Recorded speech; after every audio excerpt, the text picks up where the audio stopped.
అత్తా కోడలు ఓ కొత్త చీర. ఉదయం నుంచి సాయంత్రం దాకా వర్షం పడుతూనే ఉంది. ఎంత చల్లగా వర్షం పడుతుందంటే పల్లెటూరైనా సరే చాలా ఆహ్లాదంగా ఉంది వాతావరణం. సాయంత్రం పూట ఇంట్లో అత్తాకోడళ్లైన పార్వతమ్మ మరియు కౌసల్య కూర్చుని ఉన్నారు. అబ్బా, ఏంటో ఈ వాన పనులు చేసుకోనివ్వదు. పర్లేదులే అత్తయ్య, ఈ వాన వల్ల క్లైమేట్ చూడు ఎంత అందంగా ఉందో. నిజం చెప్పాలంటే ఊటీ, కొడైకెనాల్లో ఉంటుంది. పంట మునిగిపోతుందేమో. ఆగిపోతుందిలే అత్తయ్య. వేడి వేడి మిరపకాయ బజ్జీలు తింటుంటే ఎంత అద్భుతంగా ఉంటుందో. నేను చేస్తా ఉండు అని పార్వతమ్మ వయసు మర్చిపోయి మిరపకాయ కోసి శనగపిండితో కలిపి వేడివేడి నూనెలో మిరపకాయ బజ్జీలు వేసింది. అత్తాకోడళ్ళిద్దరూ కబుర్లు చెప్పుకుంటూ కూర్చున్నారు. అలా అత్తాకోడళ్ళిద్దరూ ఫ్రెండ్స్లా ఉంటుంటే చుట్టుపక్కల వాళ్లు చూసి ఈర్ష్యపడేవారు. ఒకరోజు మధ్యాహ్నం అత్తాకోడళ్ళిద్దరూ కూర్చునుండగా కౌసల్య భర్త మరియు పార్వతమ్మ కొడుకైన ప్రసాదొచ్చాడు. కౌసల్య, భోజనం పెడతావా అని పీట మీద కూర్చున్నాడు. పార్వతమ్మ మరియు కౌసల్య ఇద్దరు కూర్చుని అన్నం వడ్డించారు. ప్రసాద్కి చేపల ఫ్రై చాలా నచ్చింది. కౌసల్య, చేపల ఫ్రై చాలా బాగా చేశావు, సూపర్, అదరగొట్టావనుకో. అయ్యో, అది చేసింది నేను కాదు, అత్తయ్య. అవునా, సూపర్ అమ్మా అంటూ ఇద్దర్ని పొగిడి ఆ చేపల ఫ్రై ఇష్టంగా తిన్నాడు. కౌసల్య, చేపల ఫ్రై వేస్తావా? అయ్యా, చేపల ఫ్రై అంటే అమ్మకి చాలా ఇష్టం, అందుకే అమ్మ కోసం ఉంచాను అని ఉన్న చేపల ఫ్రై అంతా కౌసల్య అత్తమ్మకందించింది. పార్వతమ్మ వాటిని బాగా అరగించింది. ఇక ప్రసాద్ చేసేదేమీ లేక మౌనంగా తిని కాసేపాగి గోంగూర చికెన్ వేసుకుని తినడం మొదలుపెట్టాడు. అబ్బా, గోంగూర చికెన్ అదిరిపోయిందమ్మా, ఎంత బాగా చేశావో. నేం చెయ్యలేదురా, గోంగూర చికెన్ చేసింది నీ భార్య.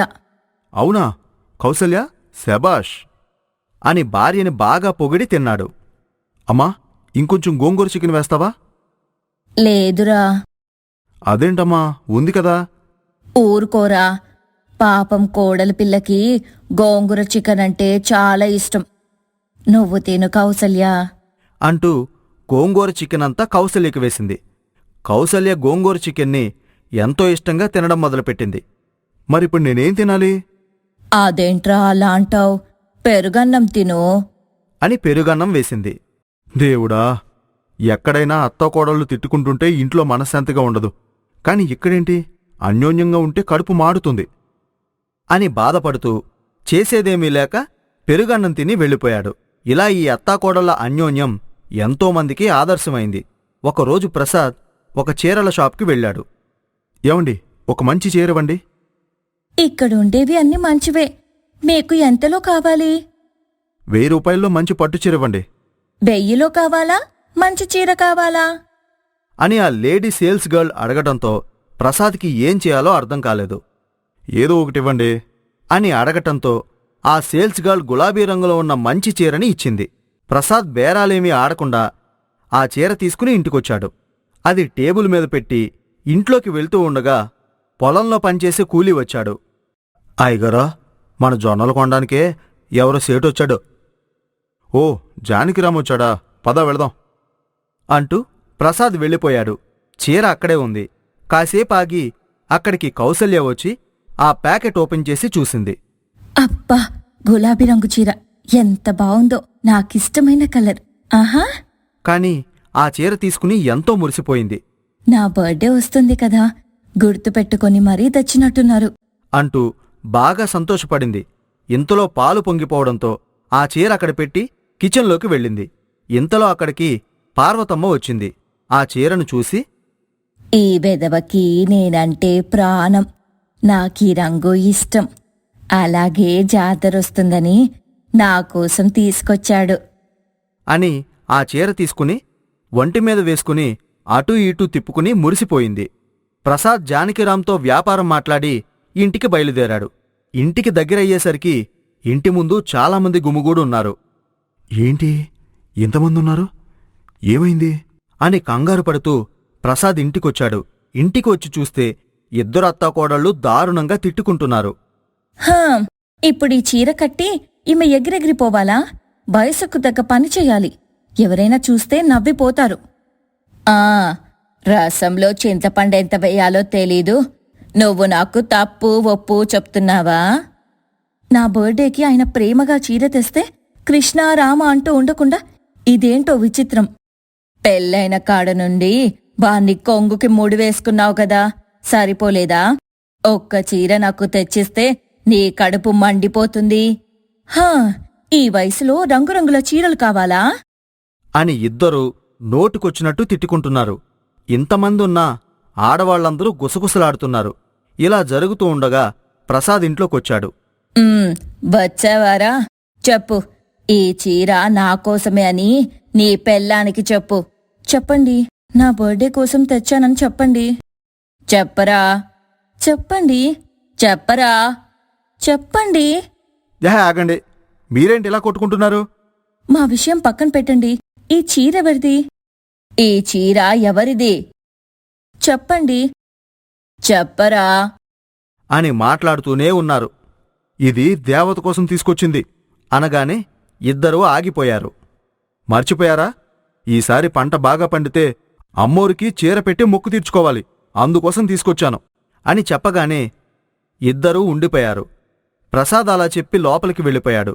పార్వతమ్మ, కౌసల్య ఇద్దరూ ఒకరి ముఖాలొకరు చూసుకుని తలదించుకున్నారు.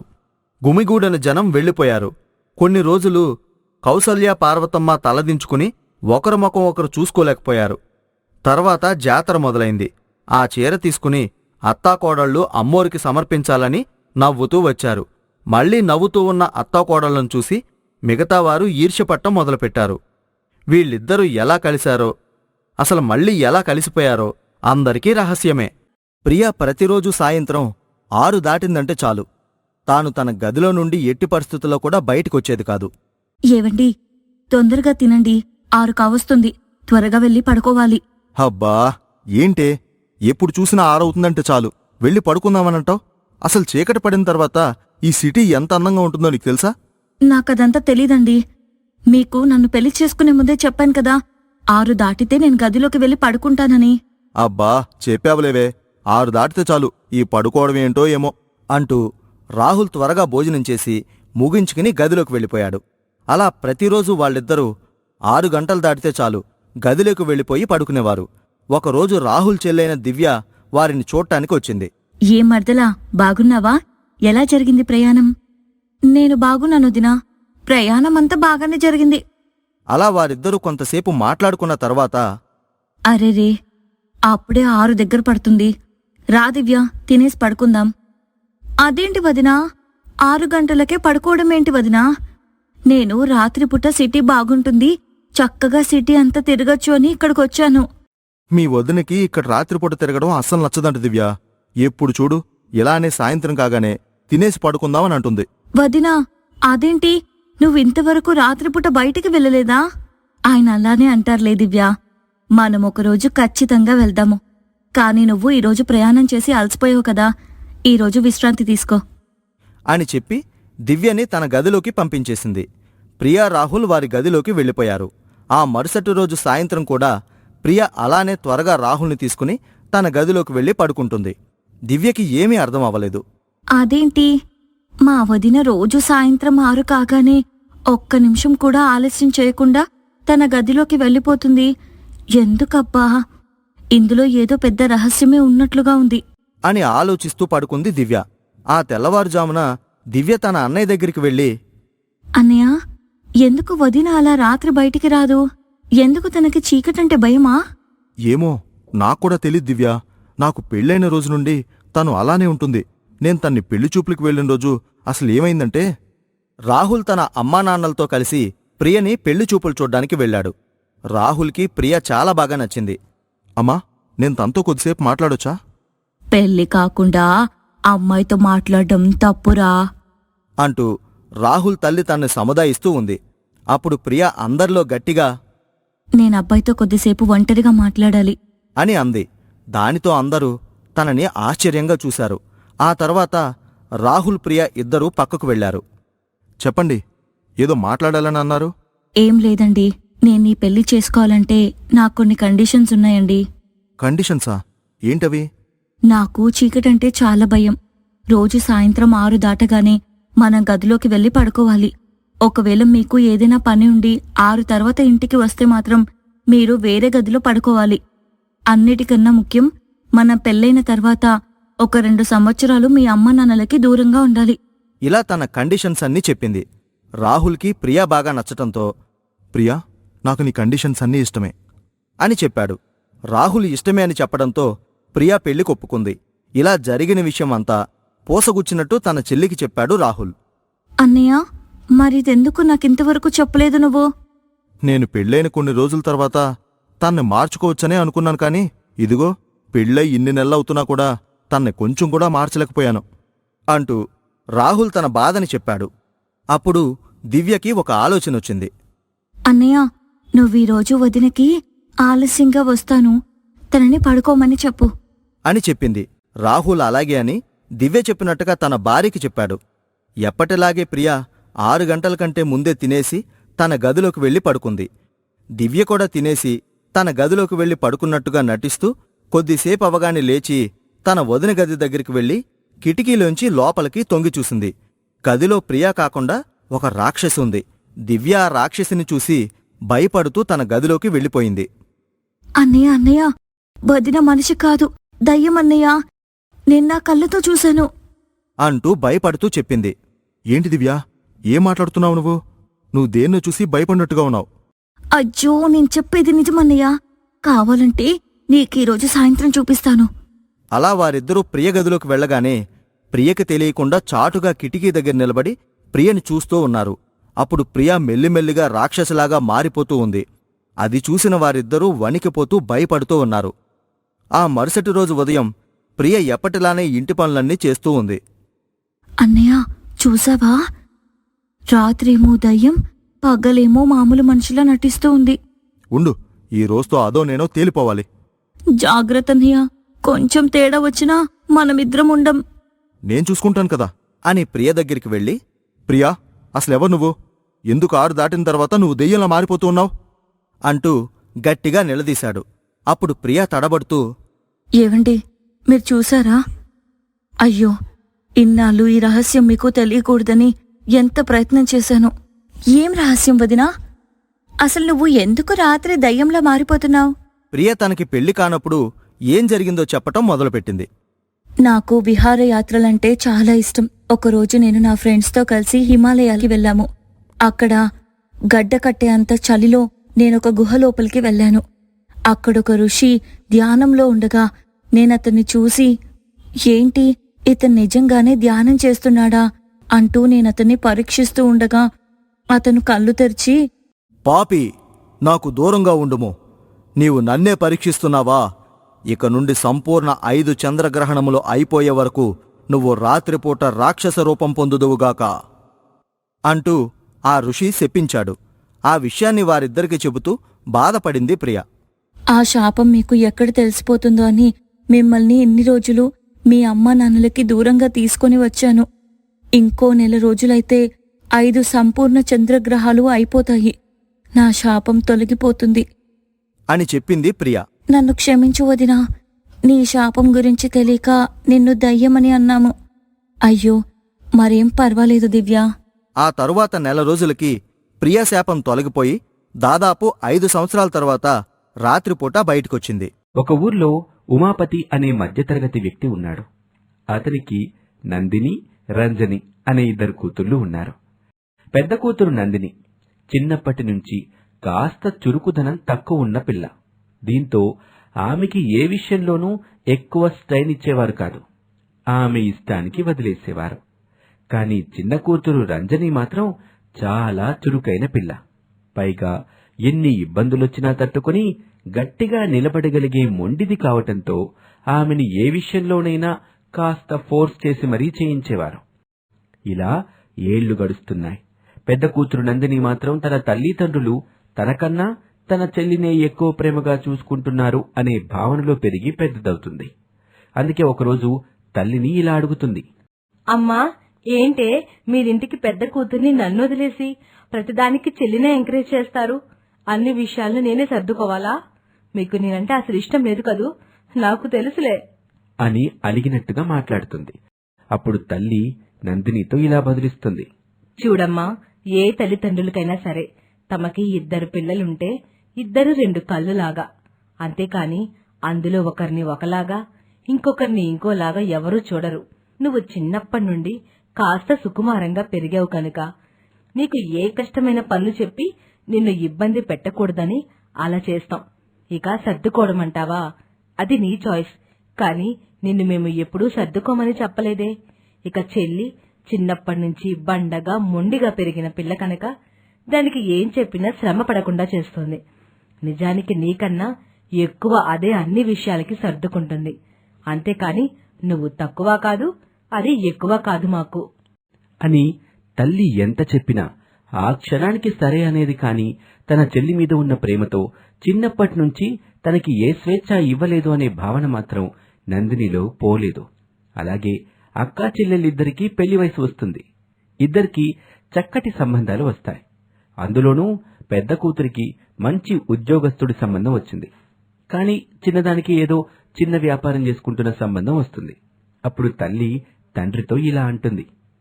ఏవండి, ఇప్పటికే చిన్నదాన్ని బాగా చూస్తున్నామని తనని ఆశ్రద్ధ చేస్తున్నామని అనుకుంటుంది పెద్దది. మీరిప్పుడు మంచి సంబంధం అని పెద్దదానికి ఉద్యోగస్తుని చూసినా, చిన్నదానికి చిన్న వ్యాపారస్తుడిని చూసినా పెద్దది అందులో కూడా తప్పు వెతుకుతుంది. అందుకే ఇద్దరికి ఒకేలాంటి సంబంధం చూడండి, నా మాట వినండి అని చెప్పటంతో ఇంటి పరిస్థితి అర్థం చేసుకుంటాడు ఉమాపతి. తన కూతుళ్ళిద్దరికీ ఒకే ఇంట్లో ఉండే ఒకే అన్నదమ్ముల్ని, అందులోనూ ఇద్దరూ తమ పూర్వీకుల నుంచి వస్తున్న వ్యాపారాన్ని చూసుకుంటున్న వారిని చూసి ఘనంగా పెళ్లి చేస్తాడు. అలా అత్తారింట్లో అడుగు పెడతారు ఈ అక్కా చెల్లెలిద్దరూ. ఆ తర్వాత ఒకరోజు అత్తగారు కోడలిద్దరితో ఇలా అంటుంది. చూడండమ్మా కోడళ్ళు, అందరి అత్తల్లాగా నేను కూడా నా కొడుకులిద్దరు నా దగ్గరే ఉండాలి, నా కోడలు నాకు బానిసల్లా ఉండాలి అనను. ఎందుకంటే నా కొడుకులిద్దరూ బాధ్యతలు తెలిసినవారు. వాళ్ళు ఇక్కడున్నా ఎక్కడున్నా గెలుస్తారు. కనుక మీ మంచి కోసమే మీ కాపురాలు వేరువేరుగా పెట్టుకోండి. ఎప్పుడో పండగో పబ్బమో వచ్చినప్పుడు అందరం కలిసి గడుపుదాం. మళ్ళీ ఎవరి బ్రతుకులు వాళ్ళవి. ఇలా అయితే మీకు కూడా త్వరగా బాధ్యతలు తెలిసొస్తాయి. మన అత్త కోడల మధ్య ఎప్పటికీ గొడవలు రావు అని అత్తగారు చెప్పిన మాట విన్నాక కోడలిద్దరూ ఆ మాటకి అడ్డు చెప్పలేదు. అలాగే పెద్ద కొడుకు కోడలు ఒకచోట వేరే కాపురం పెట్టారు. చిన్నవాళ్ళిద్దరూ మరో చోట. ఇలాగే రోజులు గడుస్తూ ఉంటాయి. పెద్ద కూతురు నందినిని తన పుట్టింట్లో అపురూపంగా చూడ్డంతో ఆమెకు అదంతా పంజరంలా అనిపించేది. కాని వేరు కాపురం పెట్టాక ఆమె భర్త ఇలా అంటాడు. చూనందు, ఇక నుండి ఇంటి బాధ్యత నీదే. నేను కేవలం డబ్బు తెచ్చి నీకిస్తూ ఉంటాను. నువ్వింటిని నన్ను కూడా నడుపుతూ ఉండు. మా ఇంట్లో అమ్మే మొత్తం చూసుకునేది. అందుకే మాకు త్వరగా బాధ్యతలు తెలిసాయి. సరేనండి, మీ ఇష్టం అని భర్త తెచ్చిచ్చే సంపాదన తన చేతిలో పడేసరికి అప్పటి వరకు తనకి స్వేచ్ఛ లేదనుకునే భ్రమలో బ్రతికిన నందిని చేతిలో డబ్బులు కనిపించేసరికి అడ్డు అదుపు లేని ఖర్చులు చేస్తూ ఎంత డబ్బొస్తే అంత దుబారా చేయటం మొదలుపెట్టింది. ఇక రెండోవాడు కూడా తన భార్య రంజనితో అదే మాట అంటాడు. అప్పుడు రంజని భర్తతో ఇలా అంటుంది. చూడండి, ఆడదాని చేతి మీద ఖర్చు చేయడం మంచిదే, కానీ అన్ని వేళలా అది సవ్యంగా ఉంటుందనుకోకూడదు. అందుకే ఓ పని చేద్దాం. మీ సంపాదన మొత్తం నాకివ్వద్దు. అందులో సగం మీరుంచుకోండి, సగం నాకివ్వండి. మనలో ఎవరు డబ్బుని చక్కగా ప్లాన్ చేస్తున్నామో చెక్ చేసుకుని ఫైనల్ గా వాళ్ళ చేతుల మీద మన సంసారాన్ని నడిపిద్దాం. చాలా మంచి ఆలోచన రంజని, ఇక నుంచి అలాగే చేద్దాం అని భార్యాభర్తలిద్దరూ తమకొచ్చే డబ్బుని ఎవరి వంతున వారు పొదుపు చేయటం మొదలుపెట్టారు. ఉన్నంతలో సర్దుకొని బ్రతకటం నేర్చుకున్నారు. అలా వాళ్లు ఎవరికి వారు కూడబెట్టిన డబ్బు 1 సంవత్సరంలోనే చాలా పెద్ద మొత్తం కావడంతో ఆ డబ్బుని తెలివిగా షేర్స్ లో పెట్టారు. అది కూడా లాభం తప్ప నష్టం ఉండని షేర్స్ కావడంతో ఆ డబ్బు చాలా క్రమక్రమంగా పెరగసాగింది. అలా 2 ఏళ్లు గడిచాయి. పెద్ద జంట డబ్బు ఆవిరిలా కరిగిపోతున్నా వాళ్ళు దాన్ని పట్టించుకునే స్థితిలో లేరు. అలాంటి సమయంలో పెద్ద కొడుకు యాక్సిడెంట్ అవుతుంది. తీవ్రమైన గాయాలతో హాస్పిటల్లో పడి ఉంటాడు. అప్పుడు హాస్పిటల్ ఖర్చులకి కూడా నందిని దగ్గర డబ్బుల్లేవు. అప్పుడు నందిని ఇలా అనుకుంటుంది. ఇంతకాలం ఆయన నా మీద నమ్మకంతో అంతంత డబ్బు తెచ్చి ఇస్తే కాస్తైనా పొదుపు చేయలేదు. నేను మొత్తం ఖర్చు చేసేశాను. ఇప్పుడు ఆయన ఇంత ప్రమాదంలో ఉంటే చేతిలో చిల్లి గవ్వాలేదు, ఎక్కడ అప్పు పుట్టడం లేదు అని అనుకుంటుంది. అలా ఉన్న సమయంలో చిన్నవాళ్లకి కబురు చేరుతుంది. వాళ్ళిద్దరూ హాస్పిటల్కి వస్తారు. అప్పుడు చెల్లిని చూసి ఏడుస్తున్న నందినితో రంజని ఇలా అంటుంది. చూడక్క, ఎందుకు ఏడుస్తున్నావు? బావగారికి ఏమీ కాదు. ఆయనకి నయం అయ్యేంత వరకు ఎంత కావాలన్నా మీ మరిది గారు చూసుకుంటారు. నువ్వు భయపడకు అని చెప్పి భర్త తరపున మాటిచ్చింది. ఇచ్చిన మాట ప్రకారం తమ దగ్గర ఉన్న సేవింగ్స్ లో కొంత భాగాన్ని హెల్త్ బెనిఫిట్ రూపంలో డ్రా చేశారు. ఆ డబ్బుతో పెద్దవాడికి చక్కటి వైద్యం చేయించారు. అలా హెల్త్ బెనిఫిట్ కి డ్రా చేయడంతో వాళ్ళకి ట్యాక్స్ రిడక్షన్ కూడా వచ్చి అది కూడా ఇంకో లాభంగా మారింది. కొద్ది రోజులు వైద్యం తర్వాత అన్నయ్య కోలుకున్నాడు. అప్పుడు నందిని ఇలా అంటుంది. చెల్లి మరిది గారు, చిన్నప్పటి నుండి నా చెల్లి నన్ను డామినేట్ చేస్తుంది. మా అమ్మ నాన్నలు నన్ను అన్నింటికీ అడ్జస్ట్ అవ్వమంటున్నారు అని తప్పుగా ఆలోచించి అందరినీ అపార్థం చేసుకున్నాను. అందుకే ఆయన నాకిచ్చిన స్వేచ్ఛని కూడా పాడు చేసుకుని డబ్బంతా దుబారా చేశాను. కాని నా చెల్లి ఎంత చురుకైందో, ఎందుకు దాన్ని అమ్మ నాన్నలు అలా చూసేవారో నాకు ఇప్పుడు తెలిసింది. మా ఇద్దరికి మంచి భర్తలే వచ్చినా ఆ మంచితనాన్ని అది రెట్టింపుగా దాచుకుంది. నేను వీళ్ళందరి మీద ఉన్న కోపంతో ఖర్చు చేసేశాను. ఇప్పుడు నాకు బుద్ధొచ్చింది. జీవితంలో మనకి ఏది ఎదురైనా అది మన జీవితం మనకిస్తున్న కానుక అనుకొని తీసుకుంటే జీవితం బాగుంటుంది. కానీ తప్పుగా అర్థం చేసుకుంటే నాలాగే కష్టాల్లో పడతామని అర్థమైంది అంటూ నందిని తన తప్పుని అందరి ముందు ఒప్పుకుంటుంది. అలా ఒక అక్క తప్పుడు ఆలోచనల వల్ల వచ్చిన పేదరికాన్ని, అందులోని కష్టాన్ని రిచ్చి చెల్లెలు చాలా తేలిగ్గా తీర్చి తన అక్క కాపురాన్ని, జీవితాన్ని నిలబెడుతోంది. ఇది వాల్టి కథ. మరొక ఆసక్తికరమైన కథలో మళ్లీ కలుద్దాం. అంతవరకు సెలవు. నమస్తే.